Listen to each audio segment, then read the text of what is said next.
Hello, everybody, and welcome to the show. A little bit of a different episode today. Instead of a scientist, we have a former back surgeon who, of course, knows some science and has an interesting take on modern medicine. And I wanted to kind of present. I've obviously toured with shows about alternative. Treatments. I've been an advocate for psychedelic research and things like that. And within COVID, I've been as evangelical about science as I've ever been. And I'm on Twitter or something, and someone often says, "Well, this relationship doctor said this about COVID," and I'm like, "Well, that's a weird." I like to talk to infectious disease people about infectious diseases. I wouldn't ask an infectious disease researcher to give me relationship advice or to operate on me. And likewise, I don't get my COVID advice from TV relationship doctors or whatever, and so I've gotten and just getting feedback from everyone and trying to figure out how I can present as many perspectives as possible. I really wanted to have someone on that was within the medical establishment and had issues and skepticism with it and some of the practices going on. And I thought that would be something that would be really cool and interesting for my listeners. So that's what this episode is all about, rather than the kind of cautious, we ran a test about this and that, and talking with someone that is like a expert in a very specific thing and runs particular studies. Instead, someone that through their own experience, drawing on their own experience and the things that they saw and the problems that they had with some of the things that they were seeing, and things that for themselves worked for them and has seen worked for others, is something that I wanted to give a little bit of a representation on the show, because I don't want to be too hard-headed or closed-minded about what is science or who we should listen to in terms of our care. And I absolutely, like, if you're thinking about getting spine surgery, for example, definitely get this book. Do you really need spine surgery? We're not just talking about spine surgery in this episode. We're talking about the medical establishment more broadly. But I think these are really important conversations to have, and frankly, I get nervous presenting them, because as things are right now, and knowing from advocating, say, psychedelic research or psychedelic assisted therapy, of people kind of overreaching sometimes or being too evangelical in that direction, and even pushing back toward me as I try to like reel that in a little bit. So, I'm a skeptic, and that means being skeptical of your own stuff and skeptic of skeptics, and this, who knows, but this is a really, really smart, interesting guy with tons of cool experience, lots of great takes on things, and just really awesome communicator. Fun conversation that just went really smoothly, and we got along super well. So I think you guys are really going to enjoy this episode. None of this was to say like, oh, take this with a grain of salt or that with a grain of salt. It was just that this is outside of the norm of what we would normally be presenting on this show. And I think it's important that I do that on this show sometimes. And it's always a push and pull of figuring out how much I should be presenting alternative points of view, or if I just stick within academia. So I bring all this up because I really would value your feedback. I'm curious to see what you guys think about this episode. I imagine you're going to like the guest and like the conversation a lot, but just in terms of kind of direction going forward, what you guys are always welcome to suggest guests that you've heard on other things and or subject matter that you'd like to know more about. So that's all. I hope you enjoyed today's episode. Are we? Yes. Where are we? Here.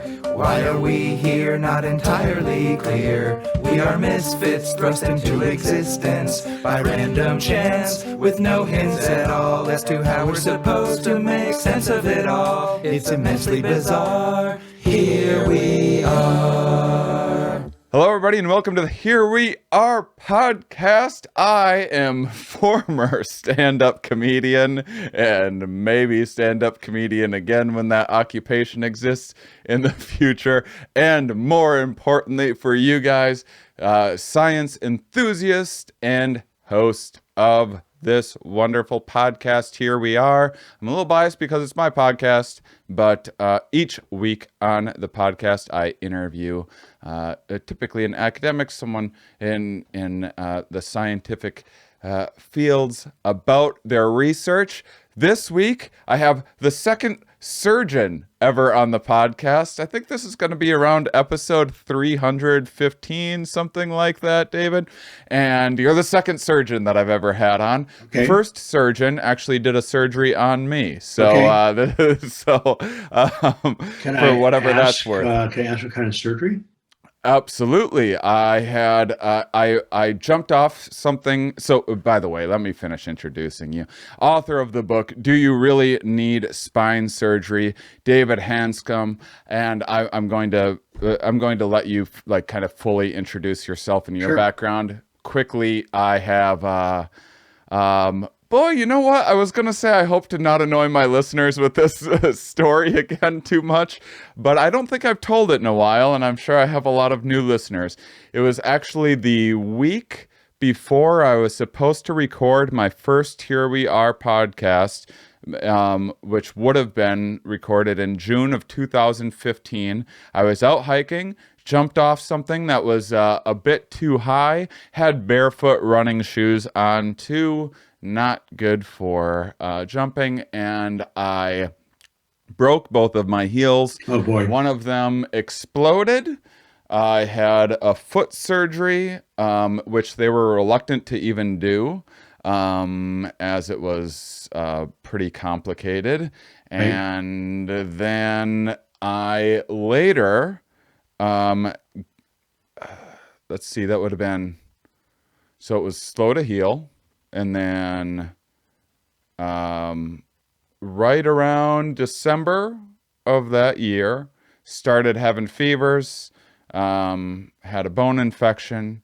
So they went in, did a second surgery in January 2016. That was the surgeon that I had on my podcast. And fortunately, they got everything, had a wound vac for a while, and spent... So I was a year on crutches, another year with a cane, and I would say now I'm right around, I don't know, maybe 95% is overly optimistic. I have about 2 or 3 bad days a month. Okay. The rest of the time, barely even notice it. Yeah, that's a tough fracture. That's one of our, I do orthopedic surgery, and so calcaneus fractures are really tough ones. And what's fascinating about the human body is that even though that's your heel bone, it's like an eggshell. It's amazing. I mean, I don't know. It's fascinating how the body is designed, but it's like a hollow bone, but the geometry is such that you could take endless amount of stress on it, but when it breaks, it explodes. Of course, your blood supply to that part of the foot isn't great. So chance of getting an infection is high. Chance of it not healing is relatively high. And then the fact that you're doing over 90% better is unbelievable, by the way. I mean, most Yeah, people don't that's get that result. And so, yeah, you're a lucky guy. I'd say so. I think I'm very lucky. They were reluctant to do it in the first place because they I mean, the foot surgeon that I talked to, he was like, oh, and then there's a whole insurance fiasco going on because I was out of state at the time, and it was, so me actually going in and getting the MRIs and x-rays and stuff like that was covered, but then because the surgery was like days after, they weren't considering it an emergency, and I was maybe going to have to go from Arizona to California, but they were saying that I couldn't travel in a plane because of all of the swelling and inflammation, and maybe I could make it in a car. It was a whole mess. I ended up he I ended up going in through urgent care in a hospital when he happened to be on Right, duty, right. and did the that was my idea that I had to come up with. Well, yeah, And we used to do that all the time. I know that game very well. So, yeah, I mean, I owe the guy my left foot, yeah, literally. you do. And it was, I don't want to say his name because of that situation. But my goodness, it was a real awakening in terms of the healthcare system, and then the surgery was very interesting, and then there was a pretty big battle with healthcare over. I lived in California. I had 60 steps to get up in my apartment. I was on crutches with 2 broken feet, and God. so I had to come home to Wisconsin so someone could care for me in my parents' house, and getting appointments there. Then I was out of network again, and it was a whole, oh my gosh, it was Yeah, it was a nightmare. it's bad. Wow. So can I ask where you live now? Uh, and now I'm in Oh, Wisconsin you are. Okay. for the pandemic. Got I it. was living on the road, 3 cities a week, and before this, Okay. yeah, Wow. yeah. And that's another thing with our. I don't know if you have thoughts on healthcare. Another one of my frustrations. So I've been a touring comedian for 14 years. The Okay. last 2 years, I changed things to continue to travel actually more so. So like I Okay. said, 2019, I was in about 3 cities a week. I wanted to get therapy. I was technically living in Washington at the time, but I was never there, and I couldn't get remote therapy because therapists Right. couldn't give me therapy when I was like in Texas or Right. whatever doing a show out of network. Right. Unbelievable to me that we don't have a better system in place. Well, I'm not sure we want to talk about this today, and I'd love to come back on your show. But I mean, basically, I hold the healthcare system responsible for our pandemic. Really? Well, I Absolutely. mean, first off, you should know I let my guests steer the ship as much as they want to. I tend to go off on tangents. I love making things conversational, but I'm happy to have you go off on whatever. So you can say whatever you like about that. Or we can also just get right into your book too. I'm also happy to have you on another time to talk about that because that's fascinating. So, yeah, but the thing is, what is going on right now is that it's a long story. I have written 3 books, 2 editions of a book called Back in Control, A Surgeon's Roadmap Out of Chronic Pain. Clever And name, by the way. I By know. the way, well done. Back in control. And then the other book is called Do You Really Need Spine Surgery? And I quit my surgical practice in January 2019 to pursue this full time because what I saw the medical profession do is they're treating symptoms and not the root cause. And the bottom line is that we have a chronic pain epidemic. We have opioids, we have alcohol, every drug you can imagine, cocaine, et cetera. So we have a tremendous epidemic of substance abuse, a tremendous epidemic of chronic pain. And it turns out we have the diagnosis completely wrong. Hmm. So what happened, I went through chronic pain myself for 15 years. I came out of it by luck. I didn't know how I got into it. I did not know how I came out of it. And through a endless quest since 1990 to figure out an answer, this last year basically all came together.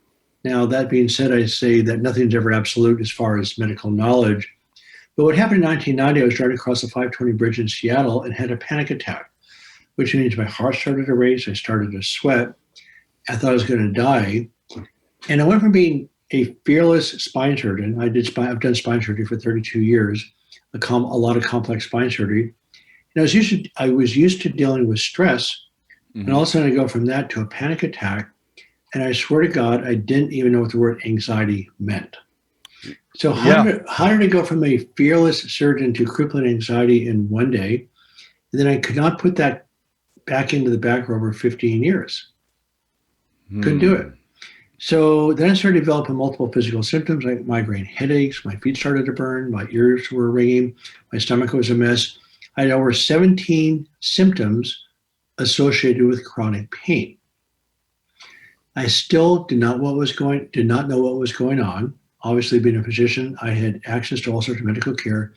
Nobody could tell me the answer. Turns out the answer is extremely clear. Turned out that the data is right in front of us. It also turned out that modern medicine is simply ignoring the data. And so the approach is basically taking documented medical treatments, presenting them in an organized manner, and by learning how to calm down and regulate your body's chemistry, symptoms disappear.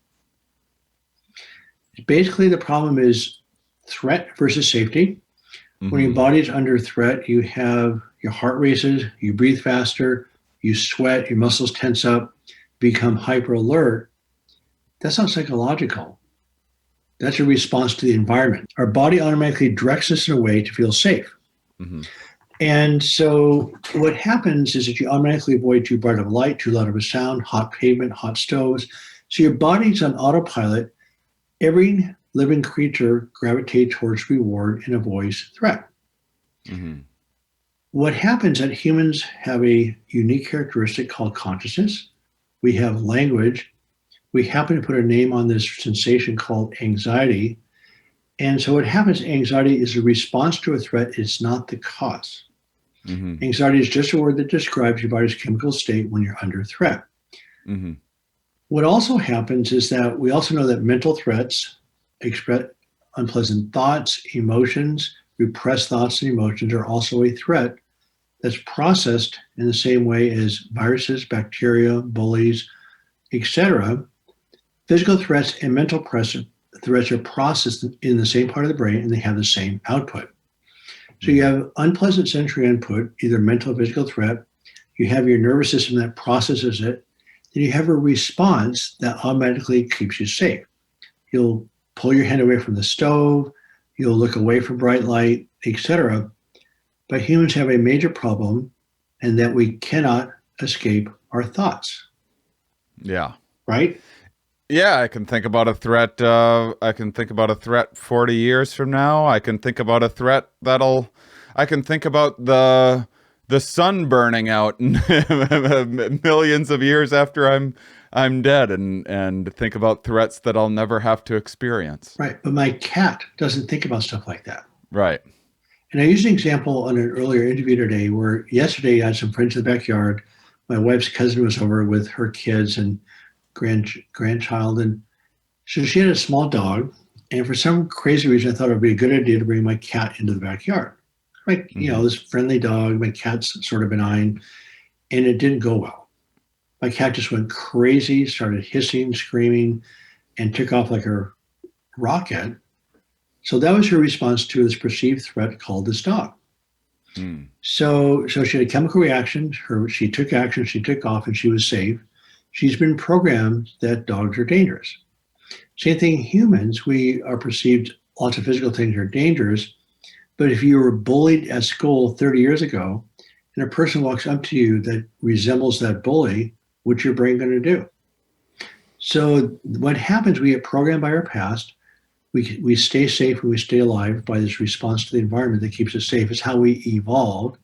And again, we use these words. So anxiety is simply a description of the body's neurochemical state. It is not psychological. And correct me if I'm wrong, but most people think in terms of anxiety as being psychological. that a fair statement? Yeah, yeah. I mean, I'd say so. You go to a psychiatrist. Right. But here's the problem.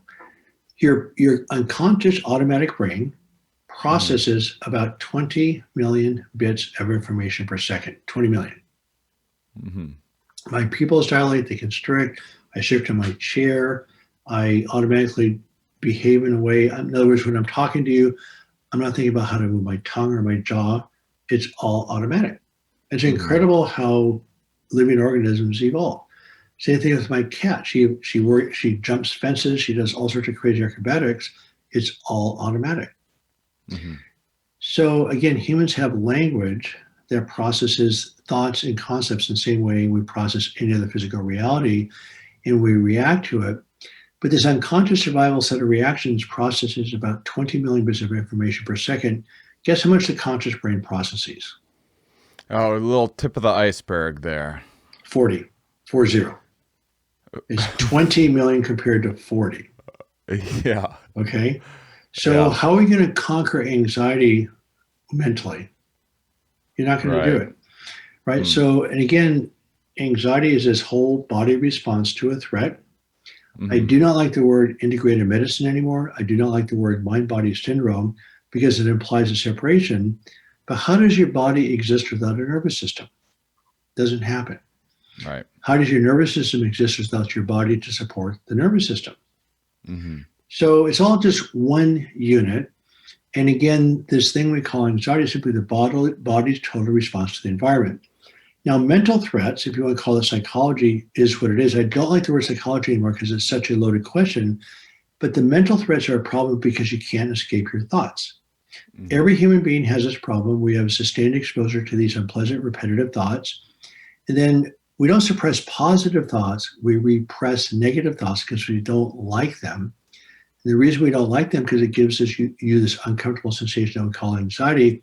But remember with my cat or us both, that the sensation has tended to be so unpleasant that it forces us to take action. Every human being has a baseline exposure to thoughts. And if your environment is adverse or you're raised in a very chaotic, abusive environment, you're hyperactive, you're hypervigilant. Because when you were a kid, things were dangerous. So things in the Hmm. present seem more dangerous, even though they may not even though they may not be more dangerous, they're perceived as dangerous, your body still reacts. Hmm. Okay, so you have 20 million bits of information per second being processed by the conscious brain. That's this response. The conscious brain is 40. What would happen to you if you did not have anxiety? How long would you live? Well, you'd probably find yourself jumping off even higher cliffs than I did Right, for fun. right. Well, you live about 2 minutes. I mean, Yeah. you wouldn't breathe. You'd walk out into the street. I mean, anxiety is what keeps you alive. So it's Hmm. powerful. You can't get rid of it. If you get rid of anxiety, you would not survive. Hmm. Okay, so anxiety is powerful. It's necessary. It's a gift. It's amoral, by the way. It's an amoral survival response. There's all Hmm. sorts of destructive feelings and thoughts that come along with the sensation. You can't control it with rational means. How do you solve anxiety?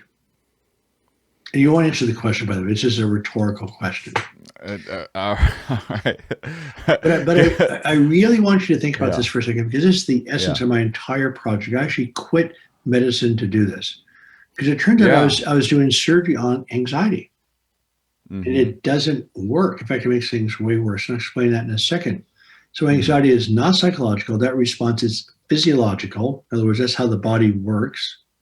You're full of stress chemicals. And one of the responses that you get with this stress response is inflammation. So what I had forgotten about, what I learned in medical school, but had sort of forgotten about, is that part of the stress response is the immune system. Hmm.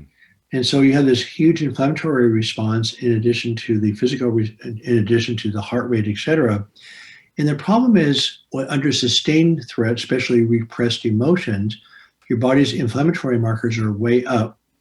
It turns Hmm. out that cardiovascular disease, peripheral vascular disease, adult onset diabetes, Parkinson's, Alzheimer's, all are inflammatory disorders from sustained threat.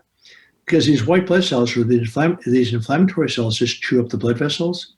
They chew up cells in your brain. They chew up the nerves. Autoimmune disorders aren't subtle. People get psoriasis where they have skin rashes all over their body, etc. So you get these real physical changes from sustained threat, which is mental threat. Again, when you have lupus, for instance, which is a horrible inflammatory disorder, that's not psychological. Your body is being destroyed. So what the psychological part of it is that mental threat, which is sustained. Then it also turns out that anxiety, depression, obsessive compulsive disorder, and bipolar are all inflammatory disorders. They are not psychological either. So wait, what was? Can you repeat that list real quick? I was just making a note of something that I wanted to revisit of yours, and then you were saying something else interesting that I. Did you say bipolar? It turns out that anxiety, depression, okay, bipolar, obsessive compulsive disorder are all inflammatory disorders. Again, they're all a response to threat. Remember, again, going back way back to the conversation, this was so critical. So the question was, you have a powerful and conscious response. It's not subject to rational control. How do you decrease anxiety? So first of all, you just simply have to lower the inflammatory markers. That's it. Now, there's a bunch of ways of doing that, lots of categories of doing that, but at the end of the day, you have this elevated. So this friend of mine, Dr. Stephen Porges, who wrote a book called The Polyvagal Theory, hates the word anxiety. I do not like the word anxiety anymore either because it's just a word. So we have this reaction, humans put a word on it, and then this word has all sorts of connotations to it. But the bottom line is you have behavioral changes in an effort to escape this incredibly unpleasant survival feeling. And so you have addictions.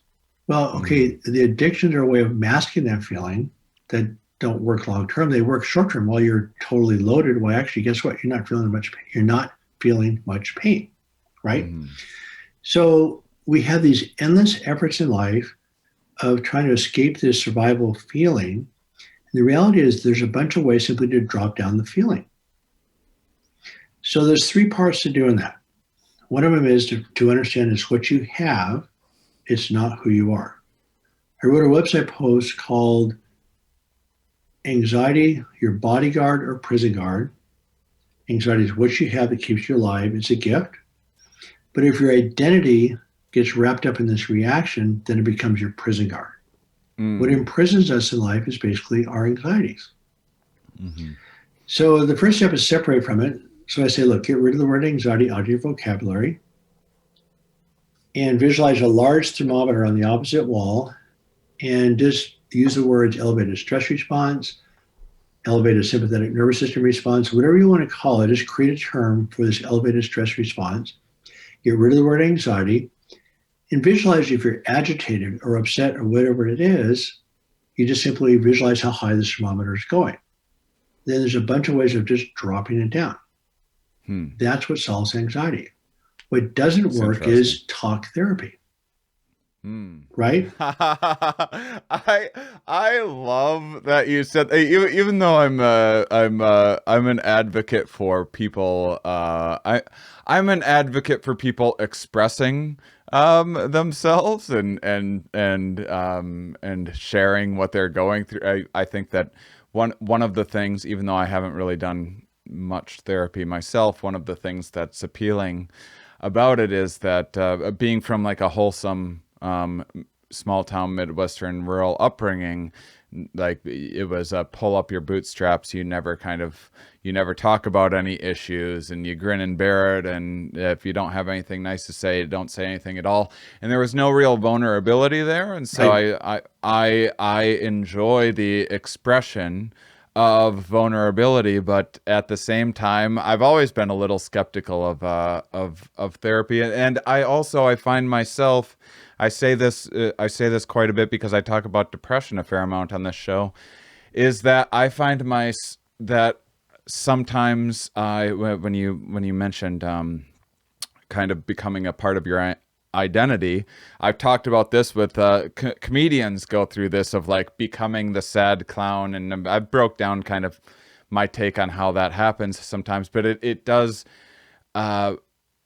other comedians and certainly myself sometimes, tend to romanticize these aspects too, and buy into this idea of like, this is who I am. Or what I've been diagnosed bipolar, and I tell people I'm bipolar, and at the same time I'm also like, but am I? I fight against that diagnosis sometimes So too. So you have the diagnosis now. yeah, Okay. and I've had two pretty serious manic episodes and a couple other more mild ones, and then I've had what's characterized as hypomanic episodes through since early 20s or something like that. But I still don't know what to make of it. I mean, I'm not that I know, the ins and outs of everything that you're talking about, but I'm familiar with some of I love Robert Sapolsky is one of my favorite scientists. I love all of his work with the stress response system, and I love this. I had my first panic attack myself in February 2017. Same thing. I'm this adventurer. I like jump off things. I rock climb. I do stand up comedy. I get into all this, travel around the world and do all this other stuff. Never once had anything that I would call anxiety. And when I first experienced a panic attack, and I went to a hospital thinking, this is a panic attack, most likely, but I still might be having a heart attack right now and should go just in case, and have had bouts of what would typically be characterized as anxiety ever since. So I'm a attentive audience, I would say. And the inflammation stuff is very interesting too, because this is, I think a lot of people, it seems like this is starting to get some attention these days, because a couple decades ago, when people were first trying to make these connections, I mean, it was met with a lot of skepticism, right? This idea that like something like, chronic body inflammation or having tennis elbow or something like that could maybe make you more susceptible to dementia or something later on, that inflammation was impacting how the brain aged and these other Yeah, Alzheimer's is absolutely an inflammatory disorder, period. yeah. End of story. Hmm. So it turns out that all chronic disease, whether it's mental or physical, is the same thing. Dementia, Parkinson's, cardiovascular disease, peripheral vascular disease, diabetes, all those are the same disorder. Hmm. Is constant exposure to threat. So let me ask you a question. Yeah. So I think what I like to do, this is up to you, is to just leave the message, and I can talk to you if you would like right now, do a little bit of coaching right now about how to pull you out of this, because this is incredibly solvable. Yeah. It's completely solvable. Sure. Okay. So the first step to understand is solvable by understanding that you can't solve it. Okay. Hey, but I want a short, quick, easy fix. Oh, it's fast to all of my problems. Well, no, it actually is it. fast. It actually is extremely fast. Within 2 to 4 weeks, people change. It's very fast. Yeah. It is. So the number one thing, that's why I call it solving the unsolvable. Okay, you have the survivor response. You can't get rid of it. It's a 20 million bits of information per second compared to 40 bits of information per second that your conscious brain processes. So you can't do it with mind over matter. Talk therapy doesn't solve it. So the essence of the solution is there's two. The bottom line is you find ways to lower your body's stress response. So there's direct ways, and there's called neuroplasticity, where you stimulate your brain to change. And so the direct ways is that you want to simply decrease inflammation. What happens, you use tools to stimulate your vagus nerve, which is extremely anti-inflammatory. So I don't know. Can you explain the vagus nerve? Because this is something I don't know much about, and it keeps on popping up in the zeitgeist these days. I hear more and more of it. So there's 12 nerves that come directly off your brainstem. And the vagus nerve is the 10th one, For instance, the facial muscles, which are the seventh and fifth cranial nerves, come right off the brainstem.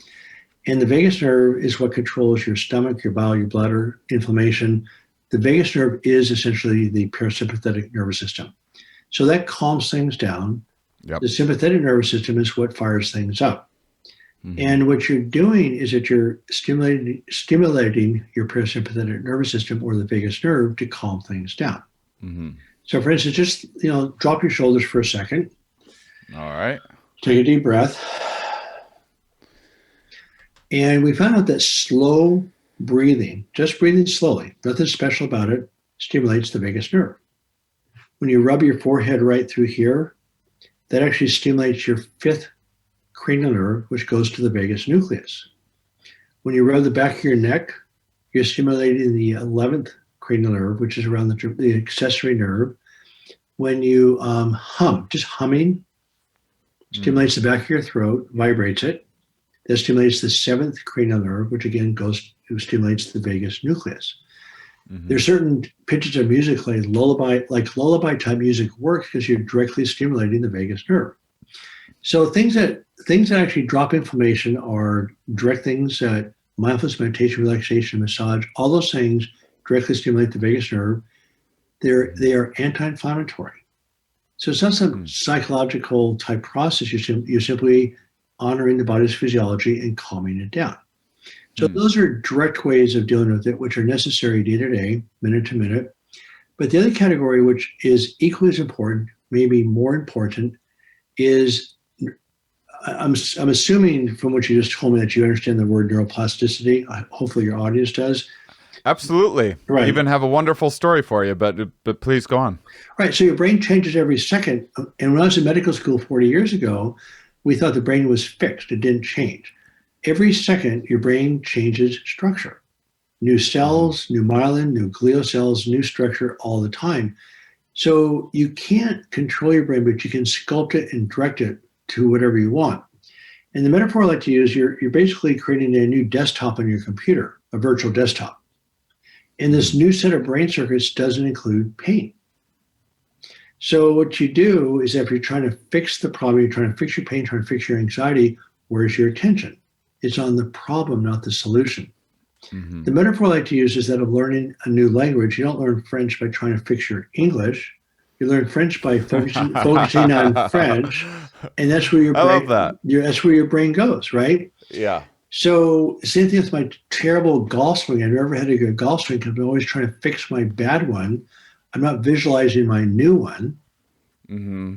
And so what happens is that positive thinking is sort of a disaster because it suppresses negative thinking. That's repression.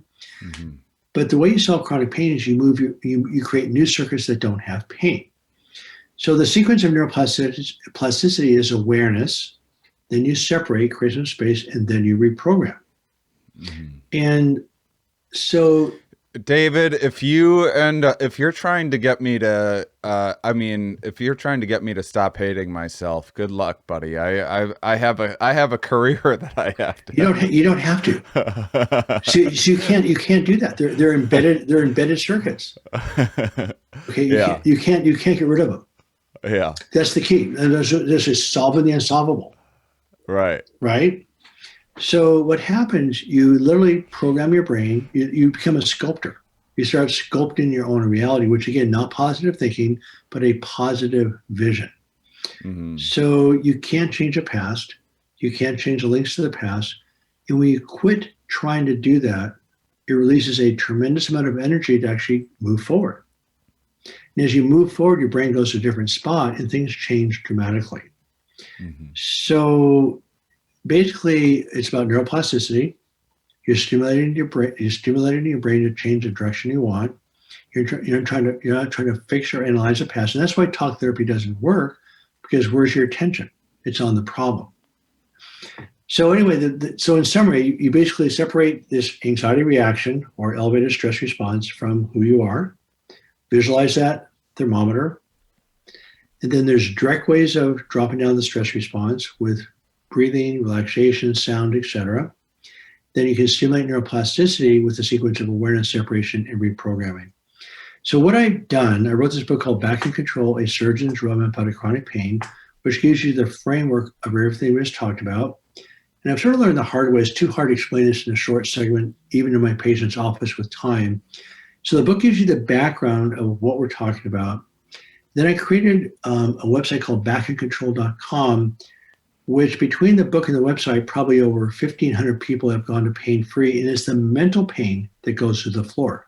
The mental pain is the biggest problem by far.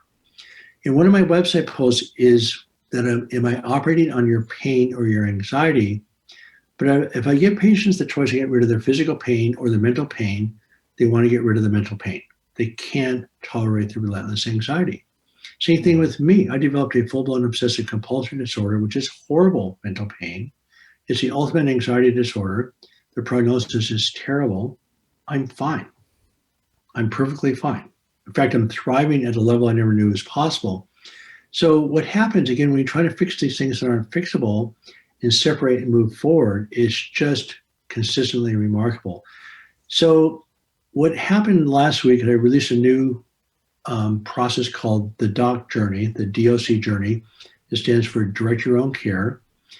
And the key issue is here that think about in the animal kingdom, what are the rewards for being vulnerable in the animal kingdom? Oh, there's not as many of them. Maybe you get some mates. Perhaps you get some higher status. Temporarily. Yeah. But no, you die. Right. In nature, if you are vulnerable, you die. There's essentially, I mean, there is some temporary chemical changes that allow animals to mate, but in the big picture, being vulnerable is rewarded with death, right? Mm-hmm. Like, for instance, in a reindeer herd, I mean, I'm open to suggestions, but as far as I can tell, being vulnerable is not necessarily rewarded. Well, there is like there's kind of honest indicators of fitness, which by require kind of handicapping an individual's abilities in purposeful and conspicuous ways to advertise to others, potential predators, potential mates, that look how hardy of a individual I am. I'm able to impose this cost on myself and overcome it. That's, this is classic like peacock feather stuff. Not to make things any more complicated than need be. Your point is very valid. I was just Anyway, with humans though, we're animals. Yeah.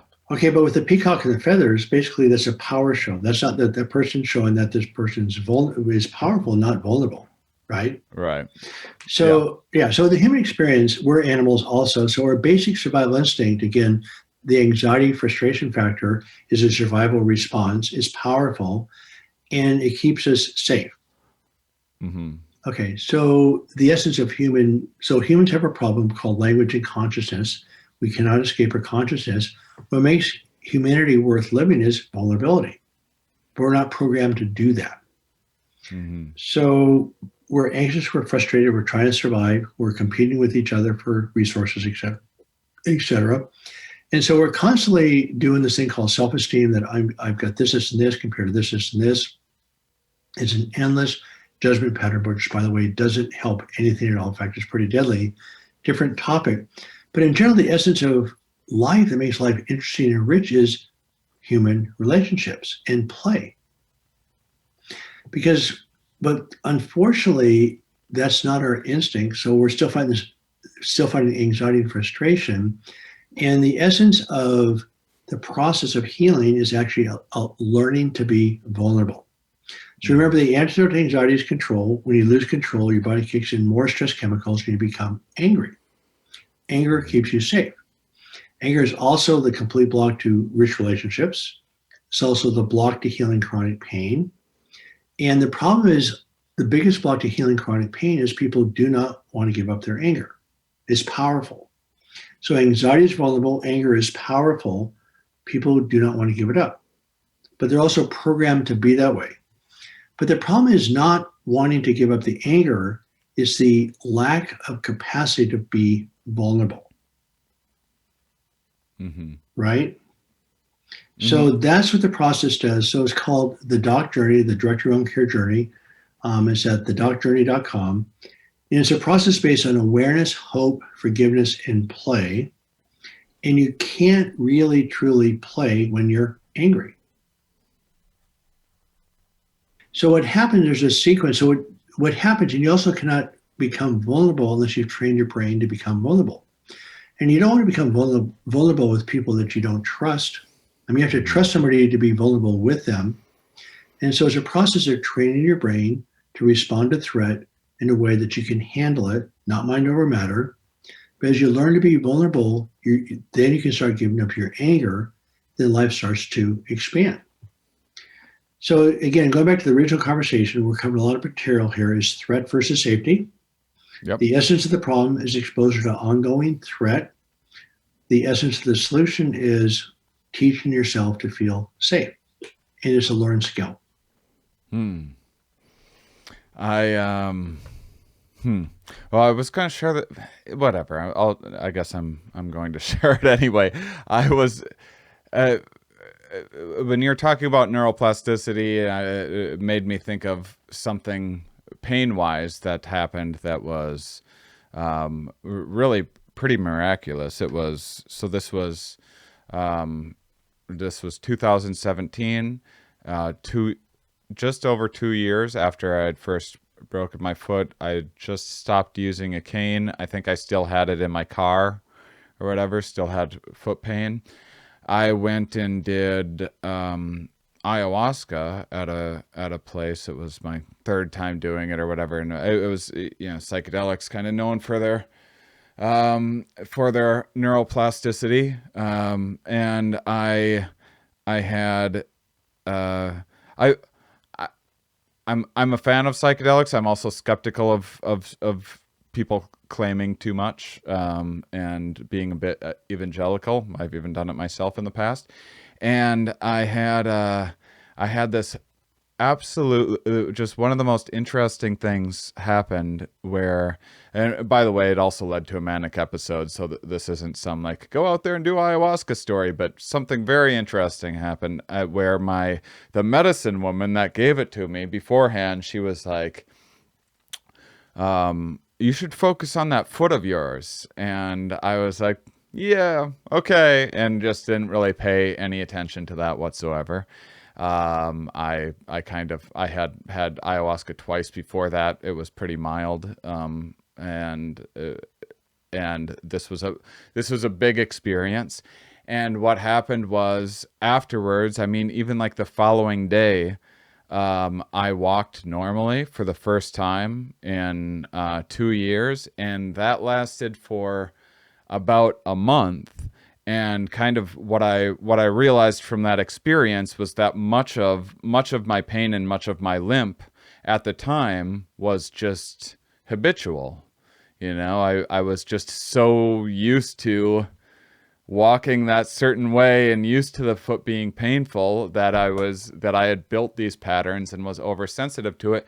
And that experience, for like I said, there was downsides to it as well, but that experience in relation to my foot allowed for this reset in the way my mind perceived pain. And it was a night and day difference. And I was skeptic. It was like, I guess it was everything's can be a placebo, but at the same time, like, I didn't believe it. I didn't even think. I completely disregarded the whole Right. thing as a possibility. And it was like the difference between I don't even know what I mean. It was the difference between a fair amount of pain and walking with a pretty severe limp to walking completely normally without a limp in a few hours. Well, that's the experience I'm talking about with chronic pain. Let's talk about the mental pain and bipolar for a second. It's the same Yeah. process. So what happened with the ayahuasca is, we're using psychedelics, a little bit of medicine. I am not an expert, so I Hmm. really can't talk about that from a medical perspective. But it's being looked at more carefully than it used to be. Second of all, it's a sensation of opening up. Right? Hmm. You're vulnerable. Yeah, that's the main point that Right. I make. It's not even about psychedelics in and of itself. It's just a metaphor for this opening. Right. So it wasn't mind over matter. It wasn't about Hmm. believing or disbelieving. My concept of placebo is that there's no such thing as placebo. It's just connecting to your body's capacity to heal and Hmm. connecting to what is. So with this doc process, for instance, people say, well, why should I do this? I've already tried everything. Nothing's worked. Why would I believe you? And I'm going, you shouldn't. But embrace the disbelief. In other words, is connecting to what is. And so it's not about believing David Hanscom or the doctor journey or believing in ayahuasca or believing in some treatment. It's not about belief because belief is a way of repressing negativity. So it's a matter is you actually embrace your disbelief. You actually embrace the pain. Remember, you can't change directions until you know where you're starting from. So let's take emotional pain for a second. Is that you have to train your brain. This is a trained, learned skill. You have to train your brain to feel vulnerable. You have to train your brain to feel mental pain. And you have to do it and you have to titrate it because if you just open it right up, and that's where we may have had this manic episode in relationship to it, is that that's my point is that it's a learned skill without a beginning or end point to it. Some days are better than others for the rest of your life. But as you become aware, okay, I'm triggered, I'm anxious, and then you just use the tools or drop it back down, you just become very skilled at the tools. So you're not going. You're letting go of the need for control because you can control things on your own terms. So Hmm. with the ayahuasca, again, you opened up as you learn to. I hate the word control, but as you learn to control your chemical reactions in your body, you're safe. Hmm. So as you create the sense of safety, then your body's inflammation goes down. And again, bipolar is an inflammatory disorder. Hmm. And the way you solve Hmm. bipolar is you decrease the inflammation. So that's where the sequence is so critical of becoming aware of the problem, becoming aware of the nature of the solution, and becoming aware of your specific variables that are affecting things. And then the second step is you treat every aspect at the same time. For instance, if you're not sleeping, we know lack of sleep actually causes chronic pain. It causes it. Doesn't it's not because people in chronic pain can't sleep. Lack of sleep actually causes chronic pain because it increases inflammation. Hmm. Exercise, all sorts of things come into play. So there's always many factors that affect the perception of pain. So again, the first step of solving chronic pain, mental or physical, is understanding the problem. The second step is dealing with every aspect at the same time. It's like fighting a forest fire, which unfortunately is a bad metaphor these days, but everything counts. Then the final Hmm. step, which is logical and critical, is that you're complex. Chronic pain is complex. You're much different than I am. I'm much different than the person next to me. The only person that can solve the problem is you. So what happens is you internalize these concepts, you start processing information differently, your brain starts to change. And there's a certain tipping point where once you tip into this new life, your brain changes. You actually can't go back. Because what's happening, your brain's changed structure, you've now changed the filter, and you actually now keep changing it the rest of your life. That's why I'm Hmm. excited about the project because, again, I quit spine surgery because of this, because I realized that medicine has to get this diagnosis correct. We keep blaming symptoms on structural problems where it's a physiological problem. And as you calm the nervous system down, people's symptoms physically disappear. I had 17 physical symptoms that were present. My ears don't ring. These skin rashes don't pop up. My feet aren't burning. My stomach's okay. I don't have incredible crippling anxiety. I don't have migraine headaches anymore. I don't have neck pain. I don't have back pain. I had an endless number of symptoms based on altered body chemistry. So it sounds like snake oil. Well, how can you have so many symptoms? Well, guess what? If your whole body is on fire, each organ Right. system is going to respond in its own way. So as you change a chemical soup or change a chemical bath that all these organs live in, all these physical symptoms disappear. Every one of them is gone. They've been gone for 20 years.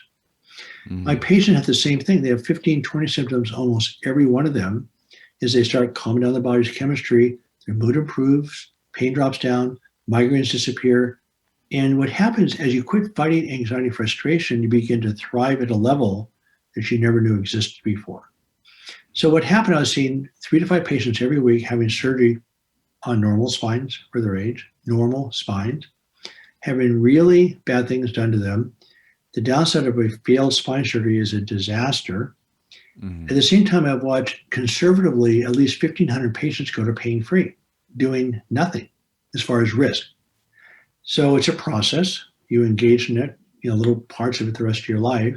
You just learn how to calm down your nervous system. So I'm watching hundreds of patients go to pain-free with no cost, minimal risk.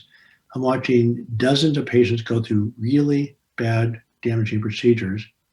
And I ran across a kid about a year before I quit practice who was paralyzed by an operation that he didn't need. And I just said, I'm done. I cannot watch this anymore. So again, we're still watching people, patient after patient or person after person, I'm not in practice anymore, get better without surgery. That's why I wrote the book that you just held up, Do You Really Need Spine Surgery? And it helps the person look at it and decide, okay, my problem is surgical or not surgical. My nervous system is either calm or fired up. So it creates a quadrant, four choices. You either have a surgical problem and you're calm, or a surgical problem and you're stressed, or you have a non-surgical problem and you're calm, or a non-surgical problem and you're stressed. Anytime you're stressed, surgery doesn't go well. Your inflammatory markers are up, the pain's higher, the infection rate's higher, the outcomes are very poor. But it's particularly true if you have a problem that's not even surgical in the first place. Mm-hmm. So there's sort of this urban legend that, well, okay, we've tried everything, let's try surgery. Well, it makes sense if there's something to fix. If you can't identify a problem, then why would you do surgery? Probably 70% of spine surgery should never be done. So Wow. even if you, let me just ask you, okay, so one of the most common operations in our country right now, $20 billion a year, is doing a lumbar fusion for back pain. Mm-hmm. Okay. Guess what? What would you want the success rate to be from that operation before you did surgery? I mean, it's a pretty big operation. Oh, I mean, having gone through what I've gone through and know the things that can go wrong with the surgery and knowing how lucky I got even with things going wrong, I would want the success rate to be bare minimum like 50%. Like, and that's because I'm a bit of a gambler. Try 22%. Wow. So, we also know that disc degeneration has been proven to not be a source of pain. Yet it's the most common reason we do the surgery. We're operating on something that's been proven not to be the problem. Mm-hmm. It's got a 22% success rate. We're up to $20 billion a year. It's horrible. It's awful. Mm. So that's a Wow. whole different topic. But I mean, medicine's become very predatory. And again, we're treating symptoms. But remember, the symptoms are the result of the body's response to the environment. If you feel safe, guess what? You feel great. Minimal physical symptoms. If you're under constant threat, your body's going to respond in kind. It's going to create lots of physical symptoms. So the root cause, if you're going home to an abusive marriage or going to an angry boss or being bullied at school, that creates physical symptoms, right? You create chemical change that creates physical symptoms. So the problem is the environment and your response to the environment is not a headache. You know what I mean? I had one gentleman, I walked in the room, I was with one of my fellows. I said, look, this is not very hard. It does not take much time. So the guy about 7 years old, he had chronic neck pain. And I said, sometimes people get physical symptoms because they have a lot of stress in their life. I said, is there anything going on in your life that's been unusual over the last couple of years? He holds his hand up like a gun and pulls his middle finger as a trigger, and he goes, my son. And I go, what happened? And he says, he was shot. So it often means suicide. And I said, well, I'm sorry. I'm really sorry about that. And he says he was murdered. Turns out that his grandson was a paranoid schizophrenic, murdered his father. That's stress. Wow. That is stress. That's the diagnosis. It's not neck pain, right? Yeah. So that's what I'm saying. Medicine right now, we don't allow doctors to talk to their patients. If the patient doesn't feel safe with their doctor, where do you feel safe? Mm-hmm. So without talking to the patient, without the patient being heard, we don't understand the problem, first of all. Second of all, the patient doesn't feel heard. Then the patient doesn't feel safe, which makes the pain worse. Then we treat symptoms randomly. Most of the treatments, by the way, in spine surgery have been documented to be ineffective. So then we're offering you you a big operation that's been proven to be ineffective. And then we also know that repeatedly dashing hopes induces depression. So that's why I'm really unhappy with the medical profession right now. Again, that's the reason why I quit my practice to do this. And the fun part for me, I have incredible number of people getting better, incredibly happy, self-directed, minimal resources. And I feel honored to be able to be a part of that. I also feel like, of course, that that my suffering, which is so severe for 15 years, is worth something. So it's been an honor to give this back to people, but it's hard to watch what's going on. At the same time, I call it the curse of awareness. When I see what's so easily possible and available, and I'm watching people walk into the doctor's offices, trusting them. Right now, the situation is not to be trusted. Well, I have a zillion questions I'd like to ask you. Most of them are huge cans of worms, but you need to get out of here. Unfortunately, you have a call to jump on. I'll have to have you back on again sometime and do some follow-ups. I have many more topics for you, and I'm sure listeners do as well. So I want to make sure that you get both of David's books. This one that I have, Do You Really Need Spine Surgery? And Back in Control. And what other, you have backincontrol.com, and then there was it Doc Journey? Yeah, I'm really excited about this. It's called the Doc Journey, the docjourney.com. And it's a straight line pathway from A to Z. So it represents that evolution of successful patients of awareness, hope, forgiveness, and play. And then each lesson has enough depth to it to answer your questions. You don't have to do that. But it represents the consistently successful sequence of people that have healed. So I've essentially rewritten everything. I'm working on it right now as we speak. And I'm excited about it. And again, we have part of the Doc Journey includes twice a week question and answer periods. We have webinars. There's also video tutorials, but it's just a much more efficient way of getting through the process. So we're extremely excited about it. People are getting better faster, more quickly. And again, if you have interest, I'd love to actually talk to you more offline about getting you through the bipolar thing, because I can't tell you the number of people I have with bipolar that are just fine. They're fine. Yeah. And it's not very much fun. I would love to talk to you about that. Absolutely. Yeah, anytime if you have the time to do it. Yeah. That would be absolutely wonderful. Yeah, love to connect with you on that one. Awesome. Well, terrific. David Hanscom, everybody. Thank you, David, for joining me, and thank you, listeners, for being such wonderful, curious people. We'll talk with you more next week. Thanks, Shane.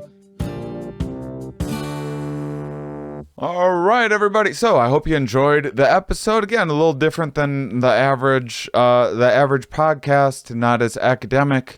I think some of David's claims are maybe overreaching a little bit, and the science isn't there yet, and he's a bit more opinionated than the average researcher out there, and I don't typically connect with that style of thinking about things as much as I do the more kind of rigid researchers that I talk with. But at the same time, I also am if you have chronic pain issues like I have in the past and still sometimes deal with, I think you're going to get a lot of great insights from this book, and take what works for you, disregard what doesn't. And I always want to make sure that I'm presenting more perspectives on this show, and also giving you examples of what I like. For example, the difference between medical and scientific research and just medical experience. And obviously David's super smart and has tons of medical experience. And so who am I to question? Because I like questioning things. That's why. So I hope David doesn't mind the caveats there with I think talk therapy is a great thing for people to look into. I have all sorts of questions about it, like Freudian stuff has been discredited, and is all but pretty laughable at this point, in my opinion. But I think talk therapy is incredible. And some of the stuff was just a different way of phrasing it than I would have. My guest next week, Sarah Hill, talking about This Is Your Brain on Birth Control. And this is like, in my mind, this is the stuff that I really connect with. Super, scientific research, rigid studies, peer-reviewed, that sort of thing.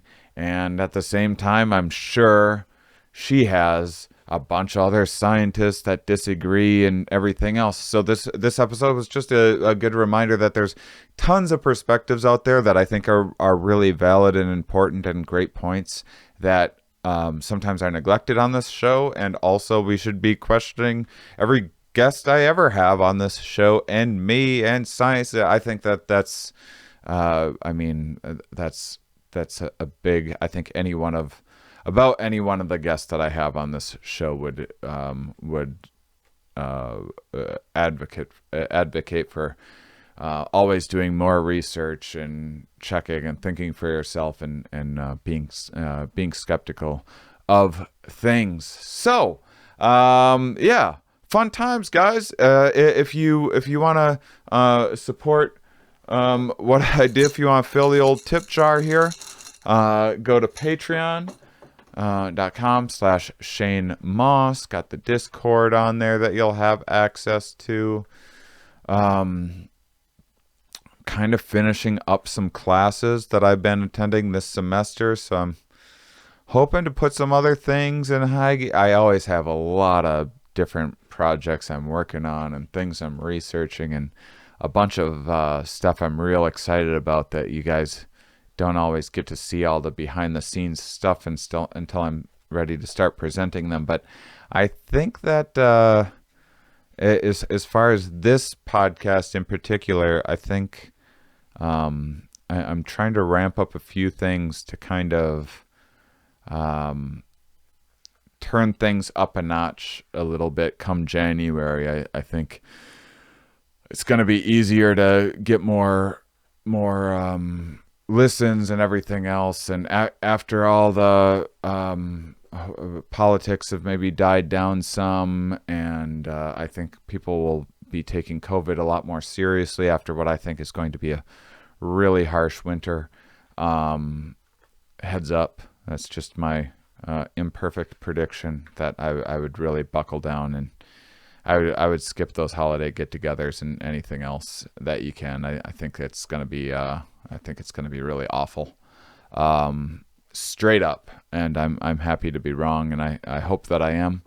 But that's just my sense from talking with a lot of people. We'll have some more infectious disease people on soon, but the plan is to start being a guest on other podcasts and stuff at the beginning of next year, and getting more listeners for this show, which will hopefully generate more revenue to add more highlights. And maybe I have a second podcast I want to start. I would like to do more episodes of this again. I liked when we were doing like 2 a week, and it's so just trying to get a handle on still trying to get a handle on the new life of figuring out when I'm going to be touring again and how I'm making a living in the meantime and that sort of thing. So check out my Patreon if you would. This podcast costs money to make, and yeah, that's where I get my money. And so consider that. All right, you guys are awesome. Next week's episode is phenomenal. Sarah Hill has been on the show before. You can go back and listen to a past episode if you happen to be in Dallas for my last stand-up science show in January. Let's say January. She was on. Super fun, super awesome research, hilarious. We had a bunch of laughs. check out her book, This Is Your Brain on Birth Control, all about your brain on birth control. And yeah, hope to see you next week.